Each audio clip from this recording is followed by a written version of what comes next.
వస్తున్నాడు పక్క వస్తున్నాడు ఒక్క నిమిషం. అయ్యా పాంప్లెట్స్ అరవింద్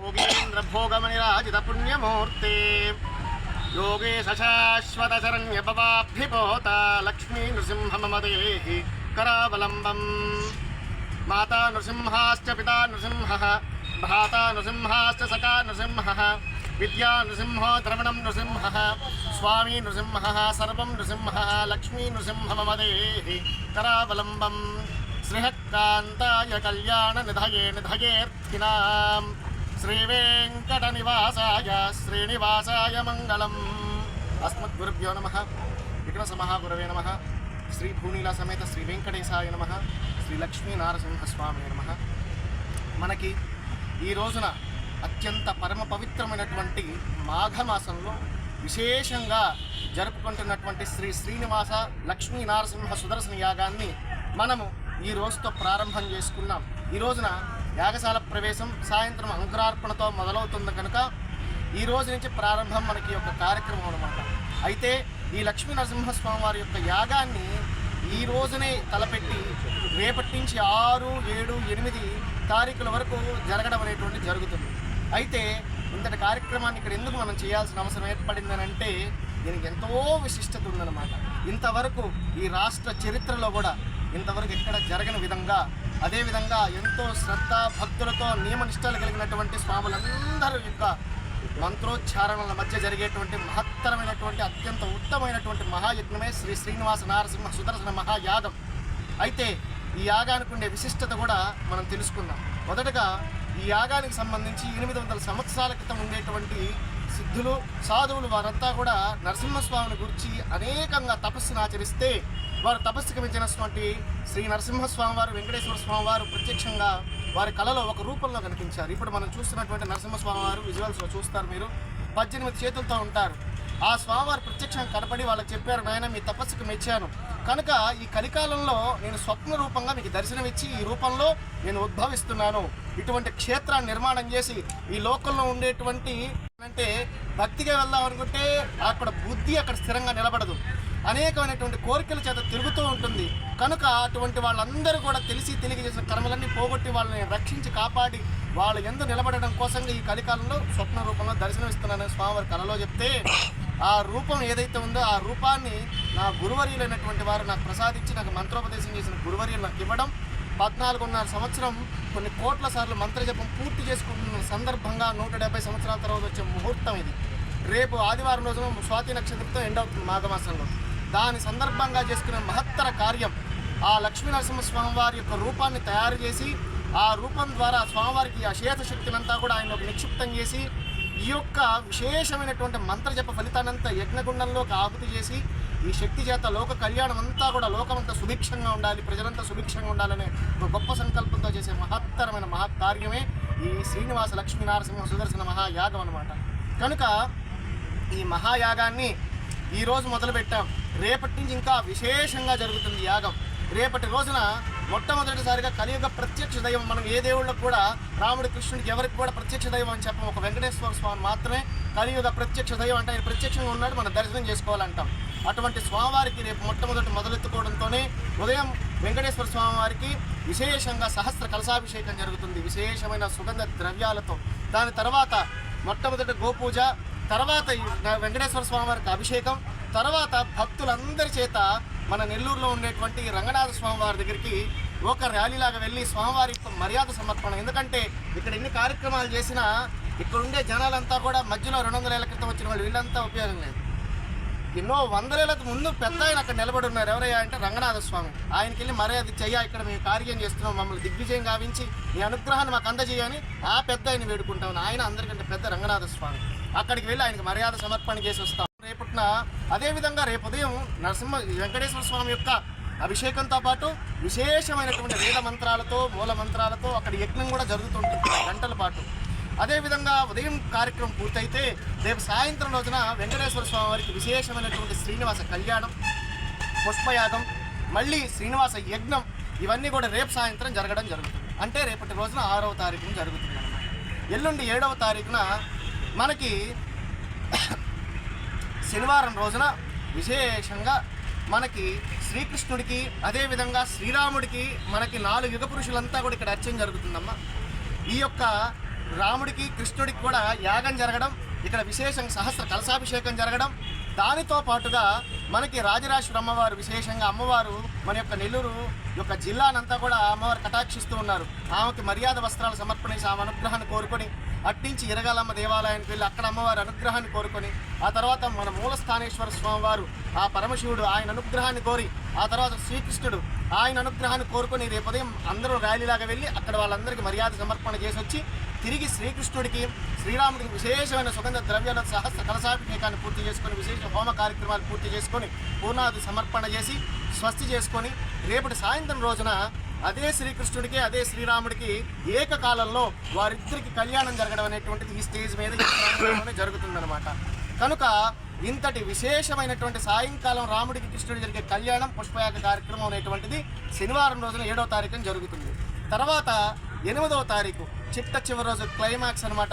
మనం ఎవరి కోసం ఆర్తనాదాలతో విశేషంగా చేస్తున్నామో, ఎవరి కర్మలు పోగొడతారో, ఎవరు ఎన్ని కష్టాల్లో ఉన్నా సరే వాళ్ళ కష్టాలు తీర్చేస్తాడో, ఎన్ని పూజలైనా చేయనిండి వాళ్ళకి ఇంకా అలాగే ఉంది దరిద్రం అనుకుంటే ఆ దరిద్రాన్ని తీసేస్తాడో, వాళ్ళ దగ్గరికి హక్కున చేర్చుకుంటాడో, ఎంత ఉగ్ర రూపంలో ఉన్నా సరే ప్రేమతో పిలిస్తే ప్రాణంగా గుండెల్లో పెట్టుకుంటాడు. మహాత్ముడైనటువంటి శ్రీ లక్ష్మీ నరసింహ ఇప్పుడు మన స్వామివారు ఉద్భవించిన స్వామివారికి పేరు స్వామివారి కల్లో కనబడ్డారు కనుక ఋషులు నిర్ణయం చేశారు. ఆయన పేరు అష్టాదశ భుజ యోగానంద పుణ్యమోక్ష శ్రీ వెంకట సర్వసిద్ధి కాల లక్ష్మీ నరసింహస్వామివారు అనమాట. ఈ పేరు నామధేయం అనేటువంటిది కాదు. అష్టాదశ భుజాలతో స్వామివారు చతుర్భుజ లక్ష్మితో ఒళ్ళో కూర్చోబెట్టుకున్న అమ్మవారిని కూర్చోబెట్టుకొని యోగముద్రలో అభయహస్తంలో కమలాన్ని ధరించి ఉంటారు. ఈ ప్రపంచం మొత్తంలో ఇక్కడుండే మన స్వామి ఎక్కడ అటువంటి రూపమే లేదు. నవనారసింహ రూపంతో ఒకేసారి దర్శనమిస్తాడనమాట. ఎక్కడే నవనారసింహ 9 సార్లు చూడాలి. ఈయన ఒక్కసారి చూస్తే నవనారసింహ 9 నరసింహస్వామి ఒకేసారి దర్శనం చేస్తాం అనమాట.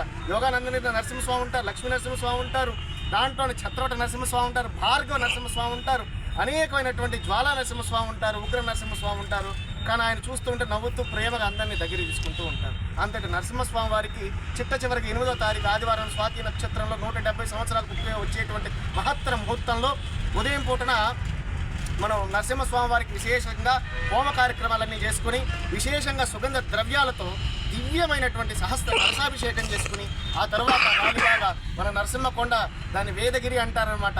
అటువంటి నరసింహస్వామి దగ్గరికి వెళ్ళి ఆయన అనుగ్రహాన్ని చివరిగా ఆయన అనుగ్రహాన్ని తీసుకుని జొన్నవాడ కామాక్షి అమ్మవారి పుణ్యక్షేత్రం అక్కడికి వెళ్ళి అమ్మవారి అనుగ్రహాన్ని తీసుకొని తిరిగి మళ్ళీ వచ్చి ఇక్కడ హోమ కార్యక్రమాన్ని చేసుకుని పూర్ణాహుతి ఇచ్చి సాయంకాల సమయంలో విశేషంగా నరసింహస్వామి వారి శాంతి కళ్యాణ మహోత్సవాన్ని చేసుకుంటాం. పుష్పయాగాన్ని చేసుకొని మహాపూర్ణాహుతితో ఆ యొక్క 8వ తారీఖున స్వస్తి చేస్తాం. ఇంతటి మహా కార్యక్రమం అనేటువంటిది మనకి ఈ నెల్లూరు పట్టణం నడిబొట్టులో ఎంజీబీ మాల్ అదేవిధంగా శబరి శ్రీరామ క్షేత్రానికి ఎదురుగా ఉండేటువంటి రామస్తూప స్థలం ఏదైతే ఉందో ఇక్కడ జరుగుతూ ఉంది. మనం మొట్టమొదటిగా ఈ యొక్క కార్యక్రమాన్ని ఇంతటి మహాకార్యాన్ని ఏసీ సుబ్బారెడ్డి స్టేడియంలో చేద్దామని నిర్ణయం చేశాం. కానీ భక్తుల సౌకర్యార్థం ఇంకా భక్తులకి అనుకూలంగా చేయాలి, స్వామివారికి దగ్గర చేయాలి అనేటువంటి ఒక భావన చేత ఈ యొక్క స్థలాన్నంతా కూడా మార్పిడి చేశాం. కానీ ఈ స్థలాన్ని మార్పిడి అనేటువంటిది నేను చేయలేదు, భగవంతుడు చేసిన స్థానంలో దాదాపు ఒక 300 సంవత్సరాల నుంచి ఎంతోమంది అన్నదానం చేశారు. అక్కడ అన్ని సత్రాలు ఉండేవి. అక్కడే బాగుంది 1500 సంవత్సరాల నాటి బావ అనమాట అది.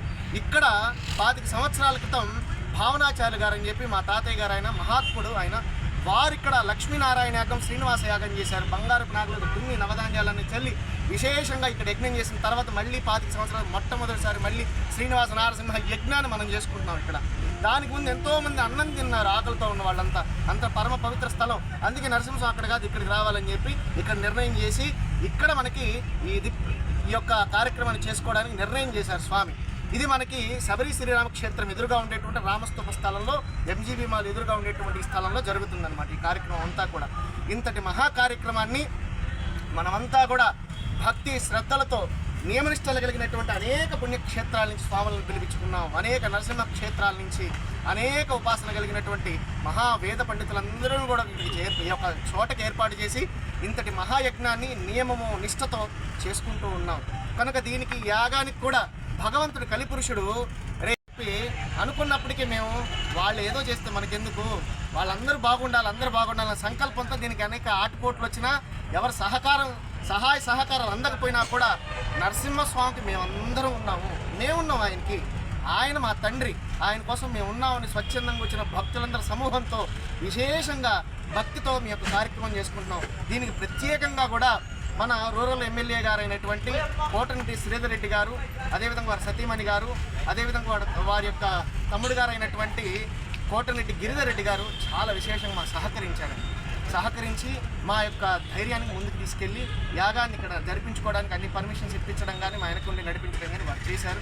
వారికి ప్రత్యేకమైనటువంటి కృతజ్ఞతలతో పాటు లక్ష్మీ నరసింహస్వామి, వెంకటేశ్వర స్వామి, అదేవిధంగా సుదర్శన స్వామి అనుగ్రహం వారికి, వారి కుటుంబానికి విశేషంగా ఉండాలని కోరుకుంటున్నాం. వారితో పాటు ఈ నెల్లూరు పట్టణంలో ఉండేటువంటి నాయకులందరికీ కలగాలి, ధర్మబద్ధంగా వాళ్ళు పరిపాలన చేయాలి. అదేవిధంగా ఈ యొక్క నెల్లూరు పట్టణ ప్రజలందరూ కూడా సుభిక్షంగా ఉండాలి, వాళ్ళు చాలా సంతోషంగా ఉండాలి. ఇంకా ఇటువంటి ధర్మ కార్యాలు నరసింహస్వామి వారి దగ్గరికి అందరూ వచ్చి ఇంకా గొప్పగా చేయాలి. ఈ జిల్లా ప్రజలు అనేటువంటిది మాకు ప్రీతి, ఎందుకంటే మేము నెల్లూరు జిల్లాలో పుట్టాం, కొంచెం ప్రేమ ఎక్కువ ఉంటుంది. అందుకే నేను ఇక్కడ ఉన్నాను కనుక మన స్వామి వారికి కూడా ఈ జిల్లాలోనే చేయడం జరుగుతుందన్నమాట. నెల్లూరు జిల్లా ప్రధానం అనుకున్నాం. ఈ జిల్లా ప్రజలు ఇంకా బాగుంటారు. దీంతోపాటు మన రాష్ట్ర ప్రజలు, దేశ ప్రజలు కూడా ఉండాలి. లోక కళ్యాణార్థం చేసే మహత్తరమైనటువంటి లక్ష్మీ నరసింహ యజ్ఞాన్ని ఎన్ని ఆటంకాలు వచ్చినా, ఎన్ని ఆర్థిక ఒడిదుడుకులు వచ్చినా సరే భగవంతుడికి ఇంత లోపం జరగకుండా అంత గొప్పగా, అంత వైభవోపేతంగా, అంత నియమనిష్టలు కలిగినటువంటి మహాస్వాములందరినీ పిలిపించి శ్రద్ధాభక్తులతో మహత్తరంగా నిష్ఠా నియమాలతో యజ్ఞాన్ని జరుపుకుంటూ ఉన్నాయి. ఇది ప్రథమం మొదలైపోయింది ఈ రోజుతో. ఇక ఆగదు, దీని ఫలితం ఆగదు, దీని పవర్ ఆగదు, యజ్ఞం ఆగదు.